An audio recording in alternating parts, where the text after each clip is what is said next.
میری والدہ کسی رشتہ دار سے ناراض ہیں اور مجھے بھی اس سے بات کرنے سے منع کرتی ہیں، تو کیا میں ان کی بات مانوں یا نہ؟ ہمارے معاشرے میں یہ ایک بڑی بری بات ہے اور ایک بیماری ہے بڑوں کے اندر، والدین کے اندر، کہ وہ یہ سمجھتے ہیں کہ جو ہم نے کہا ہے وہ ٹھیک ہے، جو میری سوچ ہے اس کے آگے کسی کی سوچ نہیں۔ حالانکہ والدین بھی انسان ہوتے ہیں، ان سے بھی خطائیں ہو سکتی ہیں۔ تو یہ ہے کہ ایک تو پہلے وہ اس سے ناراض ہیں، 3 دن سے زیادہ کی ایک ناراضگی ویسے جائز نہیں ہے۔ اب اس بنیاد پر اپنی اولاد کو بھی اس سے منع کرنا، ایسے ہی ہوتا ہے اکثر نا، کوئی تایا اور چچا آپس میں لڑے ہیں یا ماموں اور امی آپس میں لڑے ہیں، تو پھر پوری اولاد کو جو ہے نا وہ آپس میں بات کرنے سے پوری 2 3 نسلیں جو ہیں وہ بولتی نہیں ہیں۔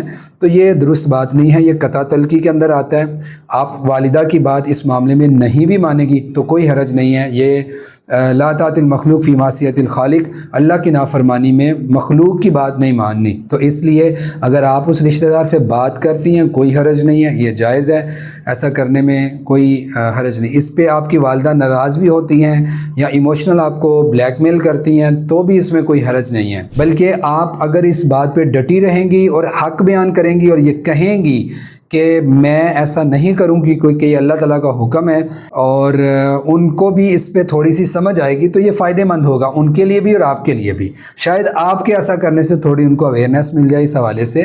تو آپ ان کو سمجھائیں احسن طریقے سے، بدتمیزی نہ کریں، سخت لہجے میں بات نہیں کریں، اور احسن طریقے سے اپنی بات کو ان تک پہنچا دیں، تو اس میں کوئی حرج والی بات نہیں ہے۔ اور والدین کو بھی ایسی چیزوں میں خیال رکھنا چاہیے، نسل در نسل یہ چیزیں چلانا، اور پھر ان کے لیے بھی جو ہے نا وہ تنگی کا باعث